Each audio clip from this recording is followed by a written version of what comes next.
speaker. Thank you.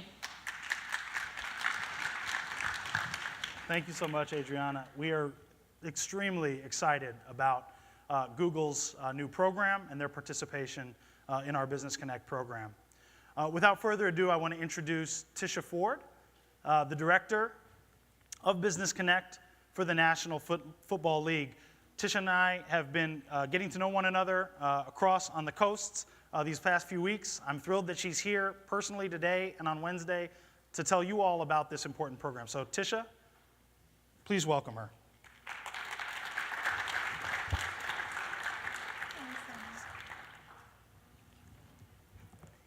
Hello, everyone. Thank you so much for being here today. So I'm actually going to use the podium if that's all right. So as Jason stated, my name is Tisha Ford, and I'm the Director of Business Connect for the NFL. And the program is also known as our Super Bowl Business Outreach Initiative. It's an initiative that we implement in each Super Bowl region. And really, the primary focus or the primary goal for this program is to provide the local qualified business community with opportunity for potential procurement for Super Bowl, as well as hopefully provide them with a sound business development experience. So that's really the primary goal for this program. I really want to start, I'm here to provide you with an overview of the program, but I really want to start with what our commitment to you and to this program is.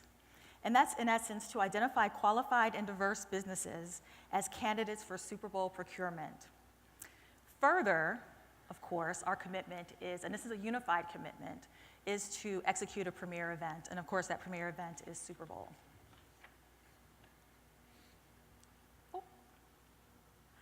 So I'd like to also talk to you a little bit about, in a little more deeper fashion, what the intent or the mission is for the program. It is the goal of the NFL to engage a diverse spectrum of businesses to include minority, women, disabled veterans, and the LGBT business community to have the maximum opportunity to participate in Super Bowl procurement. So that is the goal, that is our ultimate goal for the program. And you may have heard, and there's been a lot of press in the past few days, and you may have heard that we have also become more inclusive. As the business community becomes more diverse, so does our program. And so we have included more formally into our program the disabled veterans as well as the LGBT business community. So when we talk about qualified businesses, what are we really saying? What qualifies a business to be part of this program?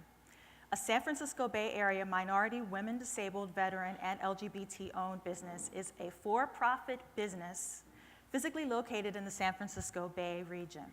This business must be operated and controlled by a local small business owner as described above. Ownership means that the business is at least 51% owned by a group or individual.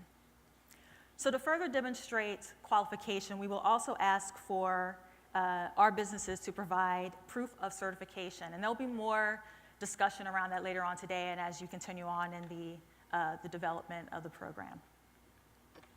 So you heard Jason as well as Keith mention that I've been in communication, Jason and I have been in communication for quite some time. So this program is, in my mind, it's a journey. It's not just a program, it's a journey. And from planning to conclusion, it can last from 1.5 years to almost 2 years. So we are very committed, and it is a very involved process. And I want to take you through, just to give you kind of a snapshot of what that process entails. So in essence, I'm sorry, I'm just not flipping I know, I want to make sure everyone can see this. So in essence, the Super Bowl host committee implements an infrastructure, and that includes the hiring of a director or VP of Business Connect or Community Outreach. Also the formation of a Business Connect committee, and that typically consists of leaders, local leaders within the community that have a vested interest in seeing our small business community succeed. We also conduct workshops such as this one, develop a resource guide, and I'll talk a little more about that in a moment. We also work on implementing networking and matchmaking efforts. Our purchasing entities will issue RFPs, requests for proposals. There's, of course, a contracting phase, and then there's also a reporting phase. And the reporting phase really just consists of course, that takes place post-Super Bowl, and that really consists of us assessing both qualitatively and quantitatively the overall impact of the program. So when I'm referring to our buyers, our procurers, our buyers, who am I referring to? So NFL Direct, I define NFL Direct as NFL, which is our league office, NFL Network, and NFL Films. Our NFL contractors are also part of the procurement family.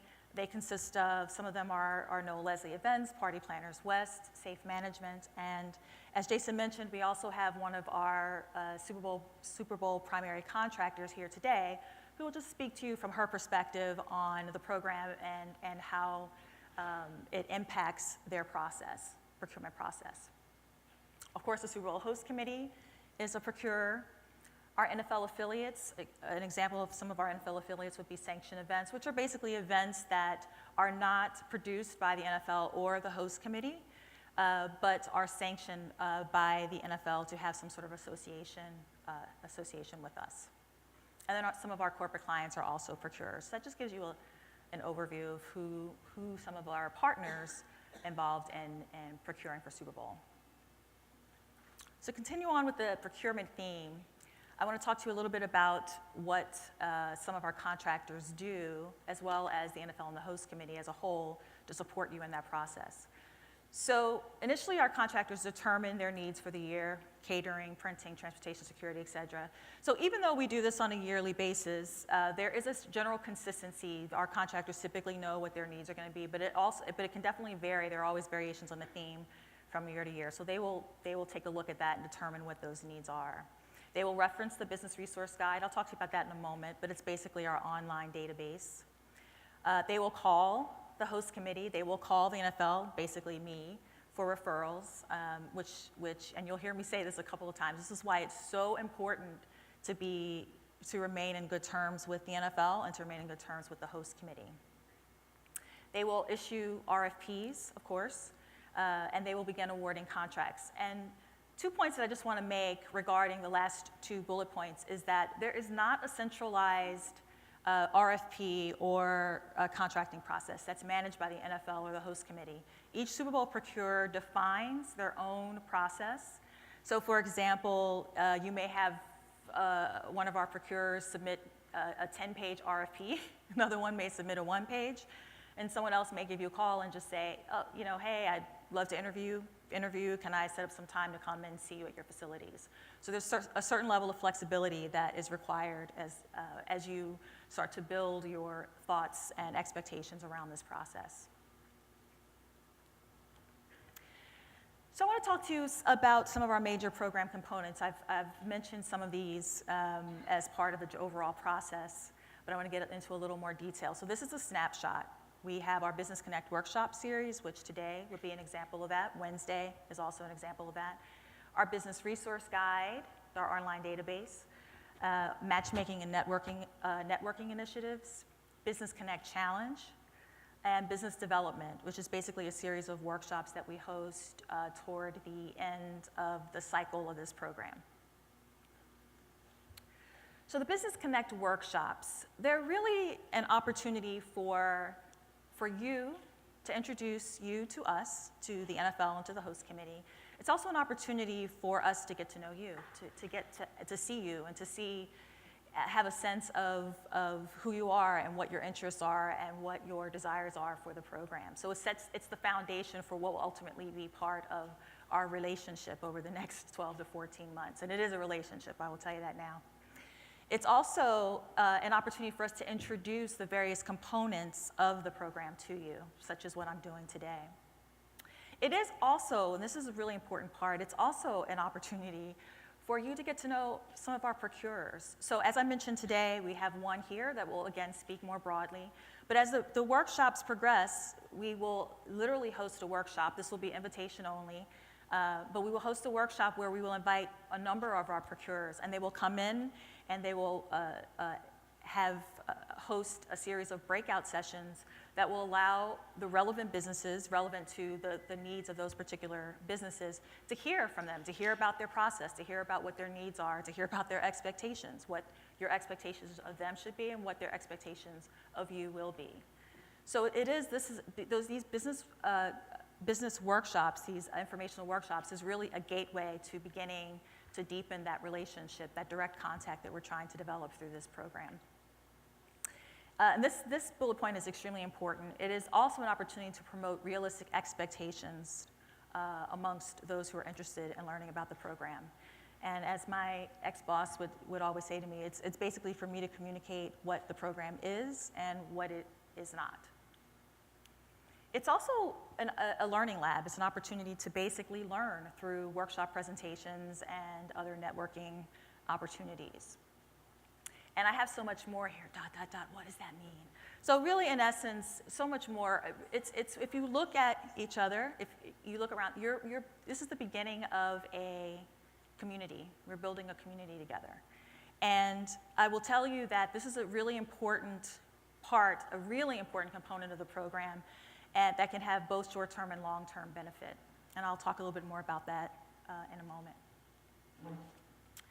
So the Business Resource Guide, which I've mentioned on numerous occasions, it is, in essence, a listing. As I mentioned, it's our online database, but it's a listing of the qualified and certified businesses that are covering a wide array of categories that we've identified as needs for our Super Bowl procurers. It will be available. It's really also, by the way, when I talk about direct access, it is really the portal, the place that the majority of our contractors will go for their first research into the businesses and to learn more about who they are, who's part of the program, and a little background. So this becomes really the central place for creating that deeper connection with our contractors. Excuse me. And this portal will be on the Super Bowl website. The link, the URL is down there, and you'll be able to see it once we have built up the database, and you'll be able to see your own information as well as other businesses that have qualified on this database. So matchmaking and networking, as I mentioned, is another component of the program. So in essence, the NFL and the host committee, as well as some of our local partners, will work together to create opportunities to promote more direct connections between our participating businesses and our Super Bowl procurers. So I really developed this with each Super Bowl region that I'm in, but some of those matchmaking efforts may consist of hosting small trade shows. We may set up one-on-one meetings between some of our procurers and our businesses, participating businesses. So just to give you a sense of some of those efforts, and we will continue to define that as planning continues. Our matchmaking efforts also consist in locating qualified companies. So I talked about the community aspect, getting to know one another as being an important component of this program. Creating joint ventures can be a really key component to perhaps being successful in this program. So for instance, you receive an RFP and you initially look at it and you say, oh, you know what, great opportunity, but I'm not going to be able to meet whatever those expectations are, I can't meet them. Maybe it's a capacity issue, as an example. But all of a sudden, you met someone who's perhaps in your industry that you can call up and say, hey, we can do this together. Maybe we can partner up. We have a stronger case, and maybe we have a better chance of winning this bid. And I've seen this happen on a number of occasions, and I've even had some of our contractors promote this as well. If they know certain businesses through the RFP process, they'll potentially pair them up. So again, community, it can become an asset to you in this process. Referrals, I mentioned this before, I can't say it enough.